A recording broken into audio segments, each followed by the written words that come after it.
welcome into another Wednesday edition of the Strictly Strikes podcast. Mohammad Ahmad and Adrian Gillis and Mike Niziolek here with you to continue another awesome summer week of June. And I forgot to mention one special guy who, shame on me for not having him on sooner or multiple times before today, but we have our cleveland.com rivalry reporter, Jimmy Watkins, joining us. I guess technically the first time we've had him on since our post-game podcast when the Bengals beat the Browns back in December. Jimmy, what is good in the land? How are you, my friend? I'm doing well, Mohammad. It's not special if you have me on every week, right? So that's another way to think about that. See, we were just waiting for the right moment to just bring on the James. Is it James or Jimmy? Is your actual name James? That's on the birth certificate. I have no preference. The window says Jimmy. I had a teacher call me Jimmy James once. Whatever. Jimmy James, Jesse James, whatever you like. Yeah, the Jimmy Watkins. Well, the reason why we have Jimmy along with us on this podcast with me, Mike, and Andrew is because we haven't really had a real true AFC North kind of roundtable discussion this offseason. We had Dan Lobby from Orange and Brown Talk last week to talk about the Brown side of things and how their offseason compares to the Bengals. We had Mary Kay Cabin on a few weeks before that, sometime before the draft. But I figured, and we'll have to get Ashley Bastock on as well. That's a reminder for myself. She's awesome. But got to have Jimmy on as well. So, yeah, Jimmy's been writing a lot of great stuff, kind of comparing and contrasting some of the biggest names in the AFC North. And definitely get some good discussion from Mike and Andrew as well because we got everybody here. But I want to start with sort of the offensive side of things in the AFC North, and I want to really zoom in on the quarterback position. Obviously, you've got some pretty big names with Joe Burrow, Deshaun Watson, Lamar Jackson's coming back, Kenny Pickett's going into year 2. So I would think each of those guys is going to hopefully and possibly take a leap of growth going into next season. But Jimmy, I want to start with you. When you look at those 4 names, Watson, Burrow, Pickett, and Jackson, are there any of those 4 names where you feel like one of them is just going to have the best leap going into 2023 from last year? I think I would go Lamar Jackson. And the first reason is because there's a lot of room for growth there. Because the last 2 seasons he's had have been statistically his worst as a passer in many ways. And there are a ton of reasons for that. I mean, he's not had great receivers, and the receivers he has had have been injured. I think the Baltimore's change at offensive coordinator tells us that they weren't super satisfied with what Greg Roman was doing. Greg Roman was like the guy that they brought in to be the guy to get Lamar to a certain point. They built an offense that accentuated Lamar's strength with his legs. Now they've brought in a guy in Todd Monken who might be better suited to accentuate Lamar's passing strengths. They've overhauled the receiver position too. I mean, Bateman's healthy for now. You never know how long that's going to last based on what's happened so far. They drafted a first rounder in Zay Flowers. We'll see what Odell Beckham has left in the tank. I think Nelson Aguilar is there too now. So Lamar just has, I just feel like between now and the end of the season, there is the biggest gap between the public's perception of Lamar Jackson as a quarterback and what it will be. Like Joe Burrow, everyone thinks Joe Burrow is great already. Kenny Pickett, even if he has, I wrote this last week, even if Kenny Pickett has statistically one of the greatest year 2 leaps of all time, he won't be as good as these guys. And Deshaun Watson wasn't great at the end of last year, but I still think we all have these built-in expectations that Deshaun Watson's going to be pretty good. So I'm going to go with Lamar. Do you guys go with Lamar too, Mike and Andrew? Or do you guys have someone else in mind? No, I actually lean Deshaun. I kind of for the same reasons that, or the same things that Jimmy laid out. I mean, you can talk about Lamar and, you can kind of point to the last 2 years. I mean, it's a nice kind of fun alternate history to look at the last 2 years and say, what if Lamar doesn't get hurt? That the Ravens team in 2021, they were 8-3. They lost to the Steelers on that, that missed 2-point conversion play.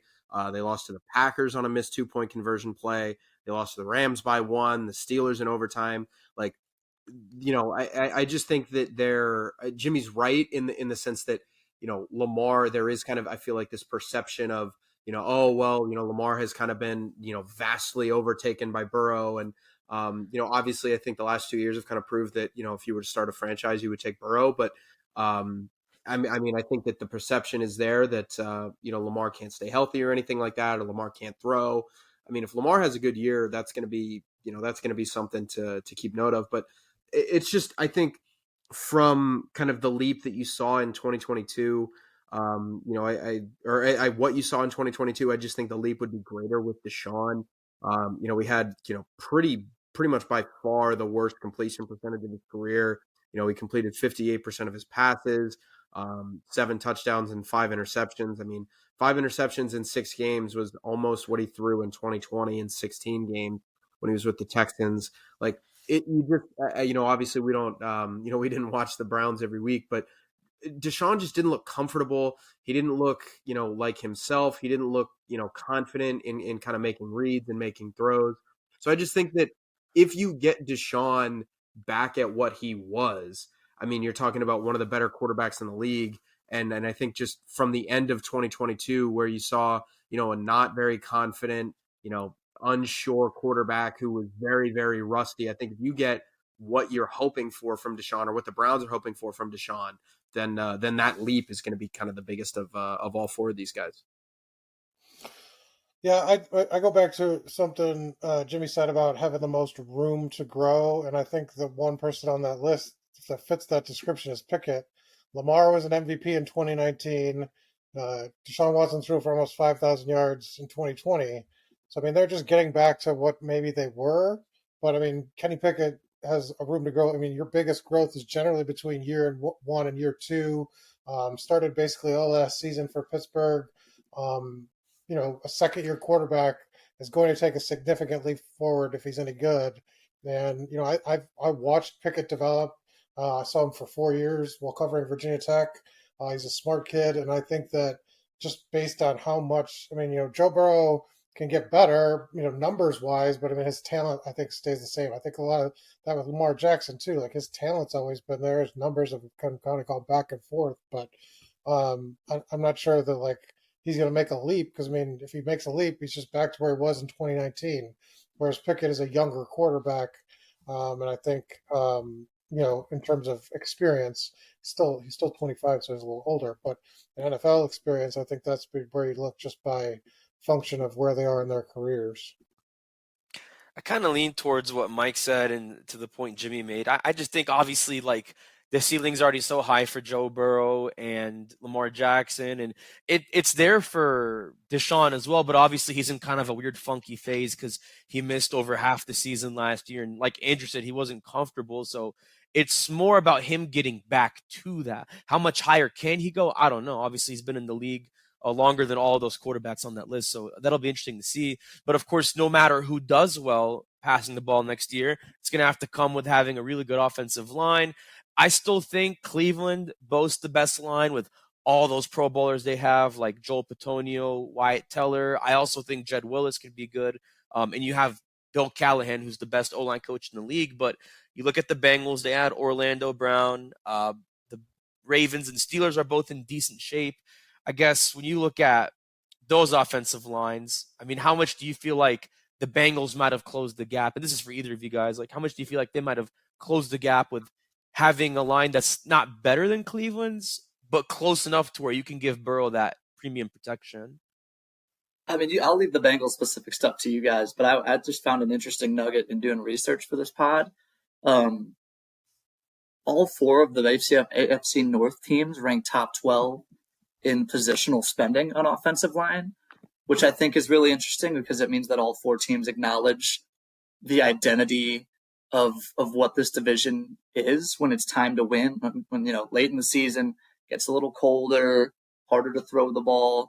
I think these guys understand that it's time to push bodies and run the ball a little bit, or in the other way, protect their quarterback as well, of course. But it just fits really neatly with what we know the identity of this division to be. I believe Baltimore, Cincy, and the Browns are all top 10, and the Steelers are number 12, with having just drafted a first-round tackle. So Broderick Jones, if everything goes as planned, there will be expensive soon too. I just thought that was an interesting nugget. I'll leave the Bengals stuff for you guys.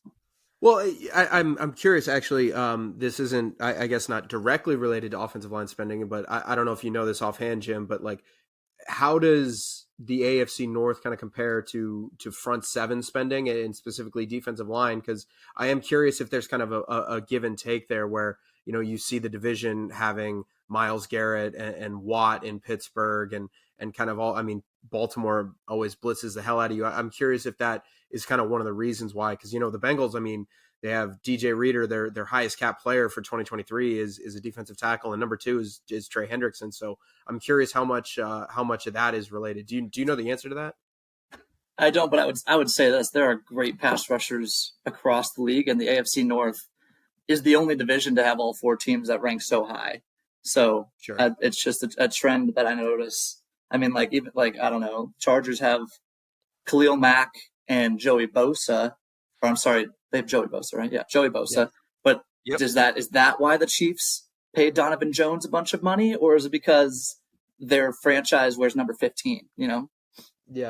I don't know the answer to that. That's a good question. But yeah, I think when it comes to Cincy's offensive line, like with the receivers that you have, you're kind of guaranteed a little bit more wiggle room than the other teams in the division.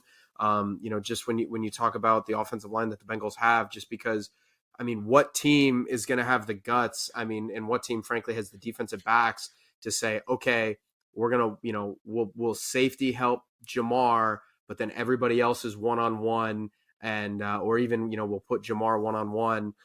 You're kind of buy yourself a little bit of wiggle room there with the receivers that you have. So I don't know. I think it's not so much a question of, how close can the Bengals get to the Browns offensive line or something like that, which I think, is the best offensive line in the division right now. To me, it's more of a question of, can you be good enough? Like, can you be serviceable enough to give Burrow enough time? Because, you got to trust Tyler Boyd is going to win a one-on-one matchup with a linebacker every single time. And you got to trust Jamar is going to win a one-on-one matchup down the field most of the time.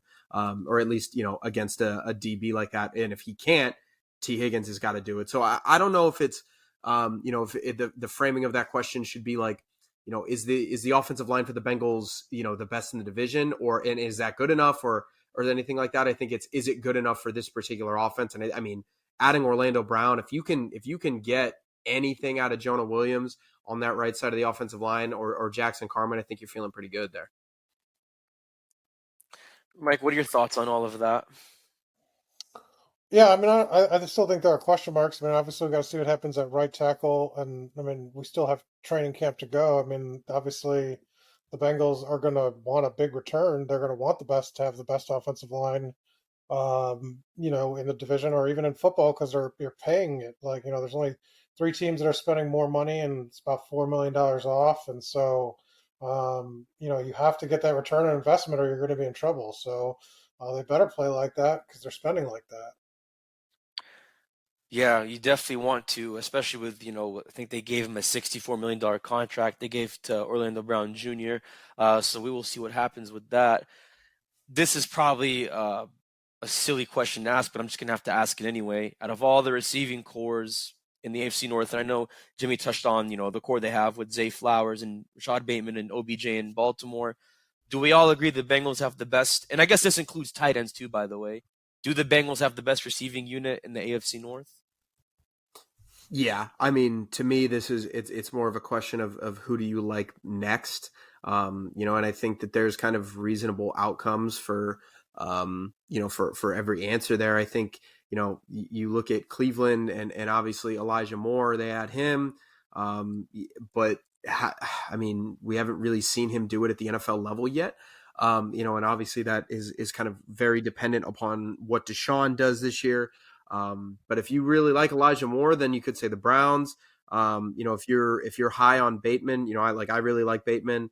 If you like Flowers in Baltimore, like if you think those two guys can be good and kind of give them an outside threat that they haven't had, you could say that. I think that there's, kind of cases to be made for every team, including the Steelers too. Deontay is a fantastic route running receiver. George Pickens kind of looked like a budding superstar last year. So I think that there's a case to be made for a lot of different teams in this division to be number 2. To me, I just don't understand any kind of debate that would start with the Bengals at not at number 1. Can you tell me, what if I tell you the Browns have DeAndre Hopkins next week? I think that sort of lingers over this discussion a little bit, because if Elijah Moore is a former second-round pick who you're your second guy to be counting on, and by the way, you could argue that might end up being Donovan Peoples-Jones in Cleveland. We'll see. You don't feel as great about it if your number 2 is DeAndre Hopkins or even Amari Cooper because of the rapport that Watson and Hopkins displayed when they both played in Houston. I think this conversation gets a little bit more interesting. As things stand, I think similar to the quarterback conversation, I think there's an opportunity for this conversation to be framed a little bit differently next year, just because of all the support that Baltimore has given Lamar. And again, I really think the Ravens are going to be slinging the rock this year. They're going to change their offensive identity. Todd Monken comes from the air raid background, so those receivers are going to be viewed in a different context if they stay healthy next year. Deontay Johnson has been playing with zombie quarterbacks for the last 4 years. It was the end of Big Ben with a dead arm, Duck Hodges and Mason Rudolph, and then rookie Kenny Pickett who had kid gloves on. So the flashes that we've seen from him and George Pickens, if Kenny Pickett does take a step like we just alluded to in a couple of segments ago, that's a core that we could look at a lot differently. And right now, the Bengals are obviously the most accomplished. They're the Kings, but I think this conversation gets a little bit more interesting a year from now. Well, you're right about a year from now. I also think that it could be interesting. The Hopkins thing. So I'm going to ask you your own question. How do you feel about this division if DeAndre Hopkins is a member of the Browns? I still put them comfortably number 2. I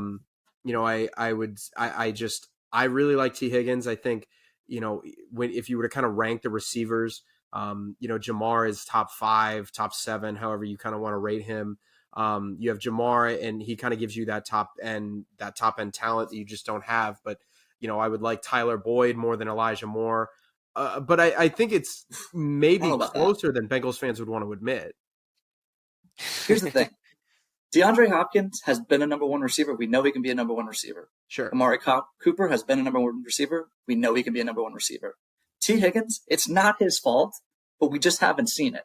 So I think you could make a case for the D-Hop Cooper pairing if we get there. And then David Njoku is a really quality tight end. And Irv Smith Jr. is unproven. So, well, T. Higgins is 24 though, and I think that's a big distinction. Whereas DeAndre Hopkins is going to need to bring a time machine with him if he wants to have any kind of success. If you're talking about him and Watson, you have to go back 2 years now for them to have had good seasons. So I don't know. I think that's a big risk in terms of saying that they'd be better than a group of receivers that have 2 clearly in their prime, very far off from any sort of leveling off.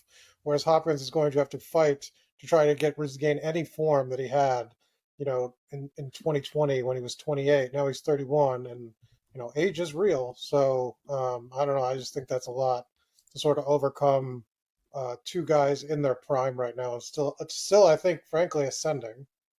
Age is real, but risk is the art of the take, Mike. So I'm taking risks. Like that, man. You know what they say, scared money don't make money. So Jimmy Watkins, you are a bold man. It all makes sense. Obviously, on the Ravens side, I don't trust OBJ for the most part, coming off of his injury, being 31. Rashad Bateman's a mid receiver. Zay Flowers is a rookie, so I don't know what to expect from him. The Steelers are still very young, and they're up and coming for sure with their guys, including George Pickens, but still pretty young. And then, like Mike said, Bengals are just still in their prime with Chase and Higgins, and I know Boyd is on the later side of 30, but he can still catch it. So I think that's all very valid. Before we take a quick break, we want to remind you guys to sign up for our Strictly Stripes newsletter. Go to cleveland.com/newsletters and click on the Strictly Stripes newsletter. It's free in your inbox every morning. And please, pretty please, don't forget to tell us why you are a Bengals fan. You can tell us your story of how, when, where, and why you became a Bengals fan. by going to strictlystripes.com and clicking on the link that says why I'm a Bengals fan, or you can email us directly at this email, stripes@cleveland.com. Don't go away. We're going to have a special segment with Bengals kicker Evan McPherson, and we're going to chop up the talk right here on the Strictly Stripes podcast. And thanks for staying with us on the Strictly Stripes podcast. Joining me is Bengals kicker Evan Money Mac McPherson. Evan, I don't think I've chatted with you formally this offseason, so I guess good to finally chat with you. How's everything been? Looking really good, looking very in shape. Everything's going well for you? Man, I appreciate all those compliments. And Is it true? Well, I appreciate it. No, this is probably the first formal conversation that we've had this year. Yeah. But yeah, everything's been good. Feeling healthy. Life's been going good, so just excited to get back to football and kind of everyday life, So I guess this is officially your third off season, going into your third season. It's hard to keep track, I guess, because you were a rookie 2 years ago. You're with Darren Simmons for the third year, and I'm just curious because obviously Darren is, I believe, one of the most unique coaches in the NFL in a good way. Is it just different, like, every year working with him, or is it the same? Like, how do you describe just the year-to-year process working with, Coach Simmons? Yeah, no, he's a really good coach, special coach. Does things a lot different than everybody else, and that's what makes him stand out. He pays attention to you've heard he pays attention to the small details. He pays attention to the smaller details. Oh, yeah. And so that's just what makes him so good. And, the last 3 years, it's just kind of like a gradual growth, I feel like. And so I feel like this third year will be a lot better than the first two. Obviously this is a very different year for you because your first 2 years, you had Clark Harris and Kevin Huber. Now those guys are obviously moving on to different chapters in their life. Yeah. You have Cal for a full season now. You have Brad and Drew. No matter what happens to that competition, obviously you have those guys. How different is it moving into that new chapter with, similar but obviously new faces now? Yeah. So, it's been good. I think we talked about it a little bit last year, but I'm really going to try to trust whoever's in there. Holding, snapping, really anything. And that's, I think, the biggest thing that I'm learning this offseason is really trying to learn how to trust, those guys if it's just we're interchanging everybody right now. And so it really just goes down to trusting those guys that they're going to do the same job as the other guy would. Yeah. I was going to say, you talk about the details, the small things, and I know one thing that Darren right there, as he walked past us a moment ago, one thing he said after they drafted Brad was that he liked his place holding, which, he held for Jake Moody, who was, I think, the highest drafted kicker this year by the 49ers. Yep. The place holding is there, the technique is there. What have you seen, just from Brad on your side so far? Man, Brad's been really good. Punting the football, holding the football, he's been really good. Obviously, there's some stuff you got to learn coming in the NFL that's different in college, and he's in that learning phase right now, but I feel like he's picking up on it pretty quickly. And I wouldn't say I'm too nitpicky on the holds, just kind of get on the spot and the laces forward and we'll be good to go. But he's been doing a good job. How different has it been from Cal between year one and year two? Obviously, he's the full-time guy now. What difference have you seen from him just early on in the offseason? Yeah, so I think Cal's going to have a lot more confidence rolling into this year. Last year, rookie years always kind of feel it out and go from there. And I just feel like this year he's going to know what to expect and just be a lot more confident in what he does. Yeah. Obviously, people look at your rookie year, they look at year two. People might focus on maybe the earlier part of the season where you had some misses, but the back half of the year, you closed it out very well. How do you build on that momentum? But at the same time, also realize it's year three, it's a new year, like year two, that's said and done.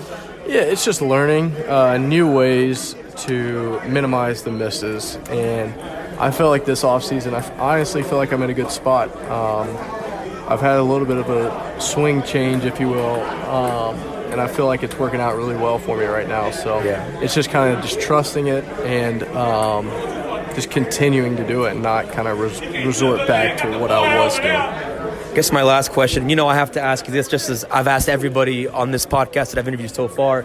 What does Evan McPherson like to do in his free time in the offseason, whether that be back in Alabama or in Cincinnati, or I guess in your case, Northern Kentucky? What do you like to do? Well, I think my main thing, and everybody probably that knows me will tell you this, is I love to golf. I'm always on the golf course. But if I'm not on the golf course, I'm raising 2 dogs. Obviously, I have a wife, so I'm hanging out with her and just kind of hanging out at the house if I'm not golfing. So not doing too much. What kind of, I guess the better way to say it, I should say, is who's your favorite golfer? Who do you model your game after? Ooh, this is going to spark a lot of controversy. But Brooks Koepka is my favorite golfer of all time. That's not a bad choice. A lot of people don't like him just with the documentary that came out, but I'm a really big Brooks fan, so I'm going to have to say Brooks Koepka. Haters going to hate. Or I'll say Ricky Fowler. That'd be good. Yeah, there you go. Yeah. Well, that's Bengals kicker Evan McPherson. Evan, really appreciate you giving your time on this podcast. Really appreciate it. No, I appreciate you. Yeah. We'll be right back on the Strictly Stripes podcast. All right, and thanks for staying with us on the Strictly Stripes podcast. We heard from Evan McPherson, and now we are going to continue our AFC North roundtable with our special guest and rivalry reporter, Jimmy Watkins. But before we get back into the AFC North talk, I didn't mention this earlier, but want to make sure to mention you guys, we've got some big and awesome and up-and-coming things coming with our Cincinnati Football Insider Subtext service. And Andrew, you're a heck of a lot more excited about me than this, and so I want you to tell us and tell the listeners why they are missing out if they're not a part of Cincinnati Football Insider. Yeah, go ahead and subscribe. You can subscribe by going to strictlystripes.com. Basically, it's the quickest way to, as I've said before, cut the line. You cut right to it. You go to, you go to our subtext service. The number is 513-949-4147. And basically, you're going to get all of our news, all of our analysis, all of our insights as to what we're seeing at OTAs, what we're seeing at minicamp, when we get down to it at training camp, what we think about certain things, what we think about, Joe Burrow's latest offseason endeavor, whatever that may be. It's just a really easy way to kind of get everything sent right to your phone. You don't have to worry about it. You don't have to worry about scrolling through Twitter or anything like that. Again, if you want to unsubscribe, you can. Very easy to do. We're not going to hassle you about it. But we know you're going to love it. So go ahead and subscribe and, get the latest Bengals news sent straight to your phone and be the first one to know everything. Love to see it. So we talked a lot about the offense of the AFC North, ascension with the quarterback position, the best receiving units, the best offensive line blocking. I was going to talk about the running backs, but I don't think there's much discussion other than that Nick Chubb is still him and Joe Mixon is not.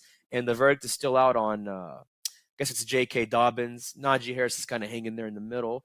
But to sort of leap into the defensive side of things, I think one thing that sticks out is you think about Duke Tobin, the Bengals director of player personnel.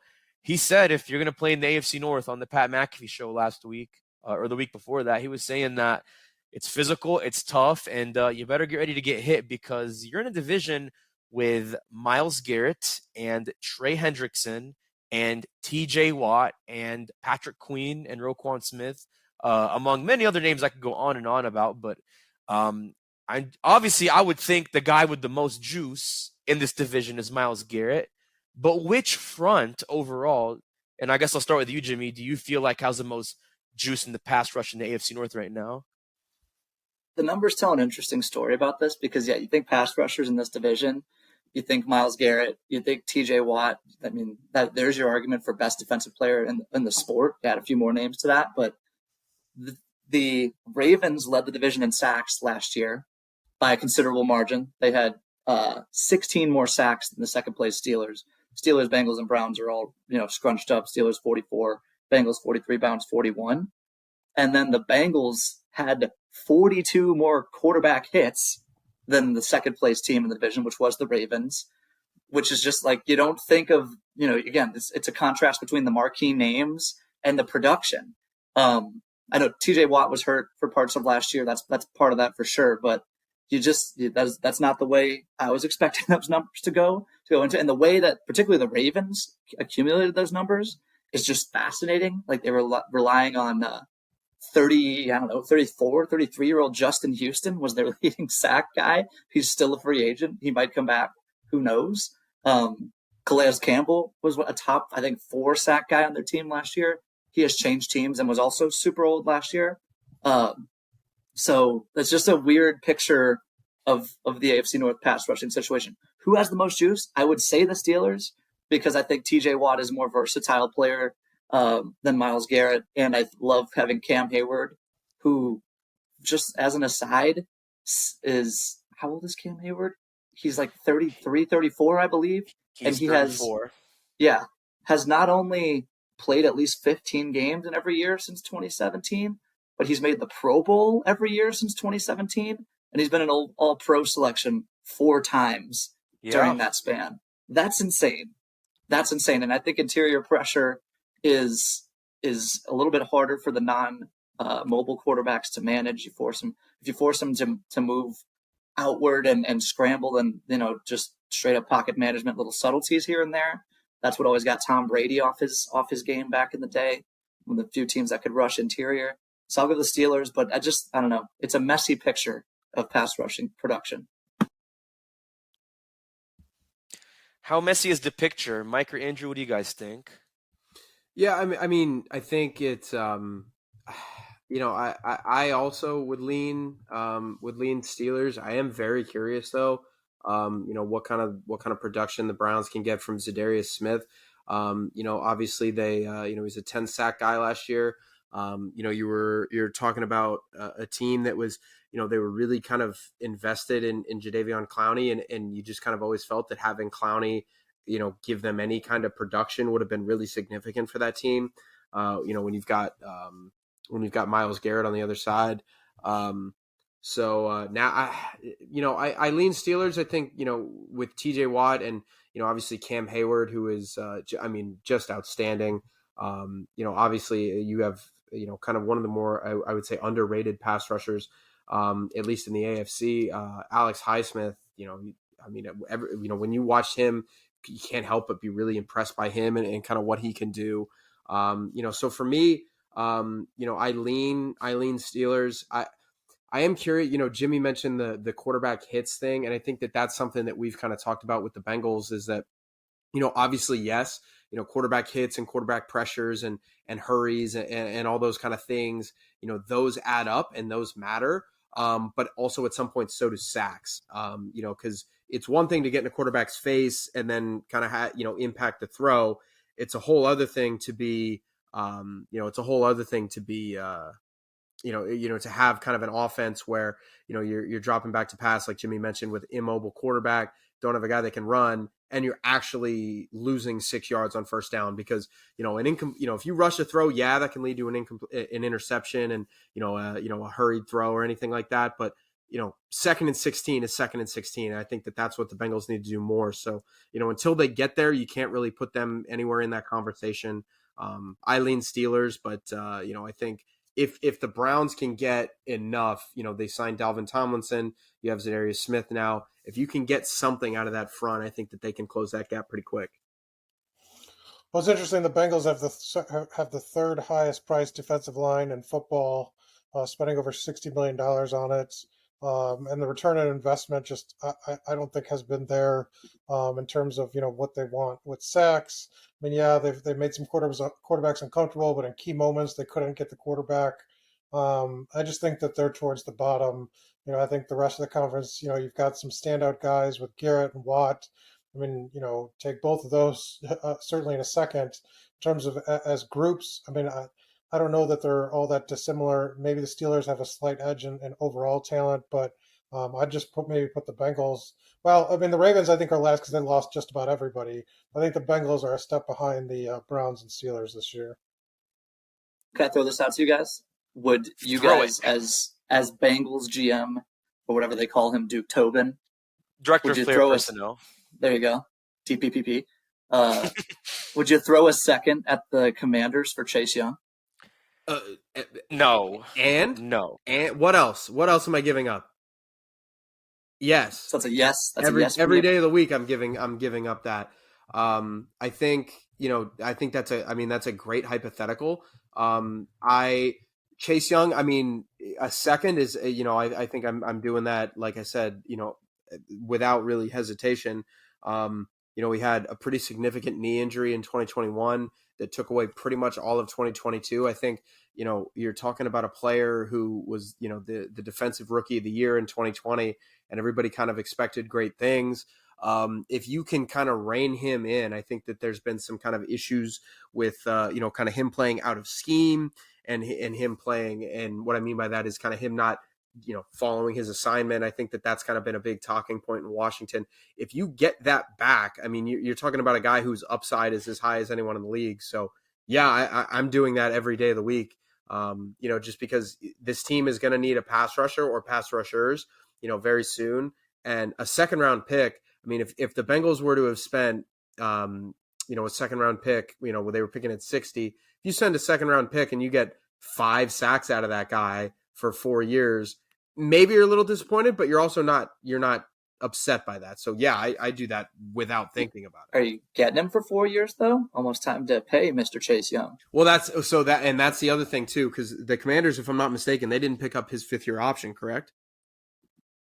That is correct. So Did not pick it up, yeah. I think, but the other thing too is that the Bengals, like a lot of other teams in the league, that have a quarterback kind of that have a highly paid quarterback, that they're about to go into the terrifying world of contract negotiations when a guy's making $50 or $60 million. Trey Henderson's making 15.48 against the cap. Sam Hubbard's making 9.9. I mean, it depends on what you can get him for, but 2023 is going to mean a lot, because if Chase Young has a good year, I mean, dude's going to get paid. But I would rather, I mean, if he has a good year, I would rather pay him than Trey Hendrickson. Man, Jimmy, that's a wild man. I would probably make that trade myself, but I didn't think there's like a 0% chance that happens. From the Bengals' perspective, just because of how they operate, don't think they'd take it to push the cap to basically 0 for this year, to leave no room, because they like wiggle room to sign guys during the season. And I don't think they want to detract from what they got in Myles Murphy to try to develop him. I think you try to amass the talent to just go all in, but that's just not how they are. I think that they won't be interested in that. Yeah, and now just like Mike said, there's no point. Now that Jimmy said that, I'm kind of fascinated by this hypothetical. That was a good question, because I think you give up a 2024 second. That might not be great for a team that needs draft picks, but you've got some comp picks coming. I think you have like 2 or 3 coming next year. And like, what would I tell you if T. Higgins gets traded for, next offseason, a la AJ Brown? T. Higgins gets traded for the 28th overall pick to the blank, I don't know, to some team, the 28th overall pick, Bears, and the 5th round pick. And now you need to use one of those picks on a receiver. But if you can end with 2 first-round picks, you get Chase. I don't know. I don't hate that idea. I think it's interesting. Yeah, I mean, like, I don't hate it either, but like Mike said, it's not gonna happen, and there's really no point. Like, you've got Myles Murphy. Like, what if he ends up being, in the long run, I'm saying, what if he ends up being better than Chase Young? I mean, that's not a knock on him, but like, we don't know what's gonna happen with the guys coming off a nasty injury. He may or may not get paid. I don't know, but man, Jimmy, you are just on here stirring up trouble, my friend. I love it though. Trying to throw a little spice in there, and on the Myles Murphy point, why not both? I love it though. No, I just love when there's trouble stirring, man. That's why we're, me and you are troublemakers, man. That's why we enjoy these kinds of podcasts. But just to kind of wrap up sort of the observations of just kind of defenses in the AFC North. I know we talked a lot about the pass rush. I mean, there's been a lot of movement in the secondary for most teams in the AFC North. The Bengals get Nick Scott. They lose their 2 starting safeties. They draft Jordan Battle. The Ravens trade Chuck Clark. The Browns bring in Juan Thornhill after they release John Johnson. So, and then the Steelers obviously still have Minkah Fitzpatrick, and he's still one of the best at his position. I mean, you look at just the overall secondaries in the AFC North, Jimmy. What strikes you about the best moves that were made in the defensive backfield, and, how does that kind of shape up next season? I think pedigree-wise, I would pick the Browns. Denzel Ward's 2-time Pro Bowler. Greg Newsome's a first-round guy. Grant Delpit, second-round guy who was thought very highly of before his Achilles injury. Even Martin Emerson was pretty good last year as a third-round rookie. Juan Thornhill's had some moments with the Chiefs, and I would even toss in an Anthony Walker, who's a great coverage guy as a linebacker when healthy, which is a huge when healthy because he tore his quad last year. He'll be 28 by the time the season kicks off. The Steelers are depending a lot on a rookie and an oldie. Joey Porter Jr. is a guy I liked coming out of the draft. You never know what to expect right out of the gates. Patrick Peterson had his best season in some time last year with the Vikings. He's also on the backside of his career. The Ravens, I love their safeties. Marlon Humphrey, I like. Beyond that, we'll see. They lost Marcus Peters last year. And the Bengals, it kind of depends on the young guys, right? I like Chidobe Awuzie. I love Mike Hilton as a nickel. I like Nick Scott as a rotation guy, potentially a starter if Dax Hill isn't quite ready. Although you'd like a first rounder in his second year to be ready, but it depends on that. It depends on year two. Cam Taylor-Britt, my guy who I covered in college, love Cam Taylor-Britt. And it depends on the new guys. It depends on DJ Turner, who ran a great 40. That really helped his draft stock. And Jordan Battle, who at Alabama was not the traiciest guy, but you could kind of count on him to be where he needs to be. So that's how I see it shaking out. I would pick the Browns, though, just because of the proven pedigree they have. Yeah, I think that's all good observation. I know, not to put Mike on the spot here, but I know obviously you wanted the Bengals to re-sign Von Bell. I think you mentioned that on the podcast, but based on what Jimmy said, how do you feel like the Bengals secondary shapes out to the other teams we mentioned? Well, it's going to take a hit. I mean, I think they've got a really shaky back end with two new guys in there and one who hasn't really played any snaps. Be relying on a second-year player at corner, and most of the backups are going to be inexperienced. So I think they're sort of remaking this secondary because of the fact that they're coming up with cap issues that they have to sort of avoid. So they got to get cheaper and younger, and that means sort of inexperienced. And I think that puts them behind the pack a little bit. If Chidobe Awuzie comes back healthy week one, I think that helps. But we'll kind of see. I do think teams are going to test them early. And if they show weakness, I mean, they're going to have to figure things out in a hurry to try to prevent, teams from taking advantage of a secondary with some, like I said, moving, parts that are very new. And so we'll see kind of how that develops. Yeah, definitely. I guess just to really wrap up this, by the way, guys, amazing conversation. This is exactly what an AFC North roundtable sounds like. But there's no better way to top it off than by asking two parts to this question, I guess. It's a two-part question. Who wins the AFC North? And is there another team from the division or maybe multiple teams that gets into the playoffs next season? This is interesting. I think I'm going to take the Ravens to win the North because, I think we're going to see the best passing season of Lamar Jackson's career. It's the year his incredible athleticism becomes a luxury, and the Ravens can lean more on an explosive offense than they ever have in their existence. From there, very interesting because I think there are potentially 4 playoff caliber teams in this division. Since we went to 17 games in the league, though, which was 2 years ago, we have had 2 teams get 3 teams into the playoffs, but they've all been in the NFC, which I think we can all agree is the weaker conference right now. It's so hard to do that in a conference that is just so deep in quarterbacks and got deeper in quarterbacks this year with Aaron Rodgers coming over and Watson, presumably being Watson again. And you play in such a difficult division. I think that particularly the Bengals have a really difficult schedule this year. They play 6 teams, I think, that won double-digit games last year and are predicted to do so again. So that's really tough. I'm going to go. I will take Burrow and the Bengals just because of they've proven it to get in there. And if I had to take another, I'd take the Browns. Okay, interesting. How interesting is that to you guys?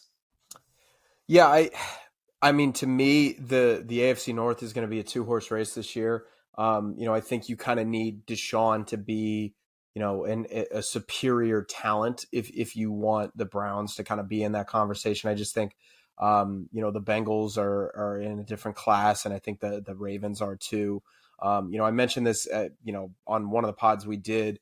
If you kind of look back at the last few years of the Ravens, they were kind of right there. And in 2021, they were 8-3. And I mentioned they lost those 2 games on 2-point conversions when they very easily could have won those games. And not only that, I mean, the rest of their season kind of got just derailed by injuries. I mean, I mentioned this the other day. I think Josh Johnson was the quarterback for that game in 2021 in Cincinnati, where like Joe Burrow threw for like 5,000 yards. Like that. I mean, the Ravens were really, really injured that year. And, in 2021 and 2022, I mean, they were 7-3. You lose on a 2-point conversion to Jacksonville. You get up to 9-4, and then you finish 1-3 when, Lamar gets hurt.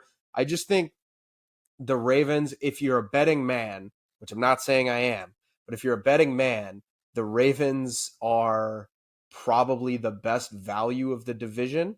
I like them to do that. But, I mean, whoever doesn't win this division is going to be in a dogfight, because let's just say let's just say the division winners: Chiefs, Jaguars, Bills, Bengals. I mean, maybe you want to sub the Dolphins in there for the Bills, or the Jets in there for the Bills, but let's just say those are the 4 division winners. The Jets, Ravens, Dolphins, Browns, Chargers.